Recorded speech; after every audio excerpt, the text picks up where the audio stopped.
চুরি হয় না, আমার শুধু ফোনটাই আর কি ছিনতাই হয়ে যায়। আমার 17 Pro Max। সো অ্যান্ড অনেকেই আমি বুঝি না বাংলাদেশের মানুষের মেন্টালিটিটা কত বাজে।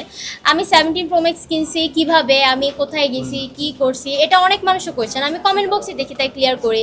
ও কক্সবাজারে গেছে, ও আবার না হলে নতুন ফোন কোত্থেকে কিনছে, আমি আবার রিসেন্টলি একটা ফোন কিনছি।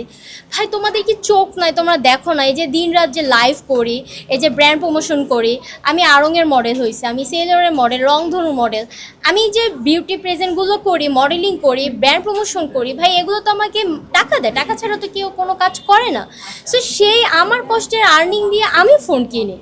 সো তোমরা যারা কমেন্ট করো যে ও কোথাও গিয়ে কিনে, কেন ভাই? একটা ছেলে মানুষ যদি হার্ডওয়ার্কিং করে ফোন কিনতে পারে, একটা মেয়ে কেন পারবে না? তোমরা এটা নেগেটিভভাবে কেন না? আর নেগেটিভভাবে কারা নেয়? যাদের ফ্যামিলি ওই রকম। একটা ফ্যামিলির মেম্বার যদি ওই রকম হয়, ওরা ভাবে যে আদার্স পিপলরাও মানে ওইভাবে ফোনটা কিনে, বাট অ্যাকচুয়ালি না। আমি সেলফ ইন্ডিপেন্ডেন্ট। আমার বাবা আমাকে এর আগে কিনে দিছিল আইফোন। পরে আমি যখন নিজে ইনকাম করি, আমার নিজের ইনকামেই আমার ফোনটা কিনা। সো আমি আমার নিজের ইনকামে চলি, আমি কারোর ইনকামে চলি, আমার পছন্দ।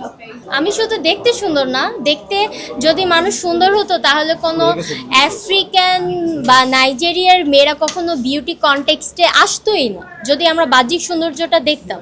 বিউটি কনটেক্সট বলতে বিউটি প্যাজেন্ট আলাদা, বিউটি কনটেক্সট আলাদা। বিউটি প্যাজেন্টে কখনো স্কিন কালার, কখনো জাত গোত, হেয়ার কালার, কোন ব্যাকগ্রাউন্ডে কতটুকু লেখাপড়া করছে, এগুলো দেখে না। বিউটি প্যাজেন্ট তুমি ম্যারিড হও, আনম্যারিড হও, নিজে কতটা তুমি সেলফ ইন্ডিপেন্ডেন্ট বা তুমি কতটা নিজেকে নিয়ে স্বাচ্ছন্দ্য বোধ করো, সেটাকে বিউটি প্যাজেন্ট হিসেবে গণ্য করে। সো আমি সুন্দর, এটার কোনো নাই, মানে বিউটি কনটেক্সটে আসা আমি যাতে নিজে সেলফটাকে একটু ইমপ্রুভ করতে পারি। একটা মানুষের সৌন্দর্যের ডেফিনেশন হচ্ছে ভালো মনুষ্যত্ব থাকা। একটা ভালো মনুষ্যত্ব, ও যতই দেখতে খারাপ হোক, ও যতই কুচিত হোক, কালো হোক, গরিব হোক, ও যেটাই হোক না কেন, একটা সুন্দর মস্তিষ্ক বা একটা ভালো মানুষের সাথে সবাই কম বেশি মিশে। তো সবার আগে একটা ভালো মানুষ হওয়া উচিত।